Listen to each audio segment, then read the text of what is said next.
From Chris Benoit murdering his family before offing himself to Owen Hart's horrible 78-foot fall, these are some of the saddest deaths in the WWE. I can't talk about tragic WWE deaths and not mention Benoit. He was on the rise and had won the World Heavyweight Championship. Everyone loved him because of his technical wrestling skills and his insane energy in the ring. But then, in 2007, everything changed. Benoit was absent in a few events, and officials from WWE were super worried. The authorities then sent police to his house to check out what was wrong, and they reported back with the news of his death. They'd found the bodies of Chris, his wife Nancy, and their 7-year-old son Daniel. Chris had allegedly killed Nancy and Daniel, and then himself. Obviously, everyone was curious about why he'd done something so horrendous, and there were even some rumors that he had been suffering from a brain injury, while others said that he was simply mentally unstable. Whatever the reason, his death was a huge tragedy, not only because we lost a talented wrestler who had a bright future ahead of him, but also because it involved 2 innocent souls. One thing's for sure, his actions in those final days will always be a dark stain on his legacy. But he wasn't the only guy with a traumatic life. Macho Man Randy Savage also had a tragic life and death. He was famous for his intense way of speaking, flashy rock star outfits with matching cowboy hats and sunglasses. His storylines were unforgettable, often featuring his manager and then wife, Miss Elizabeth. And even though Savage and Miss Elizabeth were married before they joined the WWF in 1985, their characters didn't tie the knot until 1991. Just a year later, they got divorced and moved on to see other people, with Savage dating Gorgeous George and Elizabeth dating Lex Luger. Unfortunately, their substance abuse escalated, and in 2003, Elizabeth tragically passed away because of an overdose. Savage began his wrestling career in 1972 and didn't retire until 2000, though when he did hang up his boots, we thought that was it. But he came back for a while in 2004 with total non-stop action wrestling. Though that didn't go on for long, that said, in 2011, many years after his retirement, we got the saddest news ever. Savage had died in a car crash, though it was actually because of a heart attack he suffered while driving. And even though an autopsy couldn't confirm a cardiac event, it's believed he had one, because his arteries were found to be more than 90% blocked. Fans and fellow wrestlers were extremely sad about the whole thing and mourned the loss of Savage. After his death, he was honored with an induction into the WWE Hall of Fame in 2015. You are like a grain of sand in the Sahara Desert. Yeah, and I am the entire desert.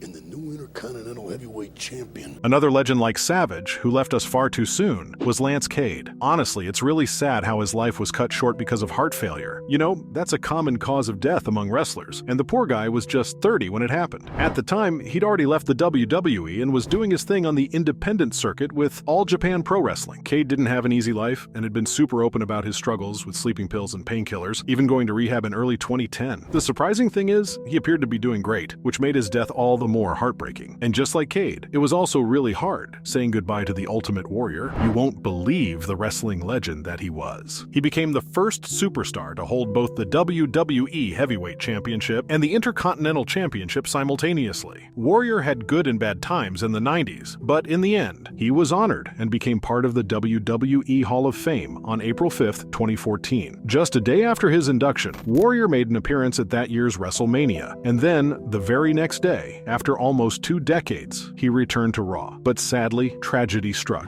Warrior suffered a heart attack outside his hotel in Arizona and passed away. All the things that happened right before he died were so creepy, many people thought they were signs left behind for us. I mean, during his cryptic speech on Raw, he said things like, "Every man's heart one day beats its final beat, and the spirit of Ultimate Warrior will run forever." Looking back, it's haunting how those words turned out to be so prophetic. And it's not only the men in the sport who suffered. Chyna also had a horrible death that left fans reeling. Man, everyone in the wrestling world, fans and the wrestlers themselves, they all know Chyna. She was an absolute force in women's wrestling during the late 90s, dominating the scene both as a solo star and as part of D-Generation X. Her career had its highs, but it also had its fair share of lows. You know, from big championship wins to personal struggles and rocky relationships.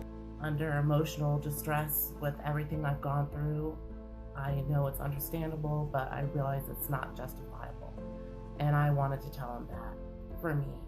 Chyna's story had that same heartbreaking tone we've seen in wrestling for decades. And her story got even sadder in 2016 when news came out that she'd passed away. Reports said that her death was accidental, and it turns out she'd mixed alcohol and prescription drug. The autopsy report revealed that she had traces of painkillers in her system. They also found other stuff like Valium, which helps with anxiety, and nordiazepam, a muscle relaxer plus alcohol, was in the mix too. The person who found her body was her manager, Anthony Anzaldo. He'd been trying to contact her but couldn't reach her, and it took him 3 whole days to find out what had really happened. When emergency responders arrived, they sadly pronounced her dead right there. Anzaldo shared that Chyna would often try to ease her pain by self-medicating with alcohol and the prescribed drugs, which ended up costing her everything. Later on, we discovered that she chose to donate her brain for research on a brain disease called chronic traumatic encephalopathy. This disease is connected to experiencing multiple head injuries, something all wrestlers go through. But while her death was an accident, Dino Bravo's was not. He was famously known as the Canadian Strongman by the WWF and had that old-school bad guy wrestler vibe with his bleached hair, a lineup of sneaky managers, and a super buff physique. He started off wrestling in Canada, but his talent soon caught the attention of the WWF, where he teamed up with Dominic DeNucci and won the Tag Team Championship in 1978. Fans who really love Bravo tend to look back on his earlier days in Canada and the WWF. He fought against many big names like Hacksaw Jim Duggan and Kerry Von Erich and had a solid career. Finally, in 1992, he retired, and after hanging up his boots, he returned to Montreal and began training other aspiring wrestlers. But training alone wasn't enough to make ends meet, so he made a fateful decision. It turns out Dino got involved with the mob possibly because his wife's connection to Vic Catroni, a prominent figure in the mafia. He became part of a cigarette smuggling operation, but things took a dark turn when a deal went sour. Poor guy was shot 17 times in his home while watching TV.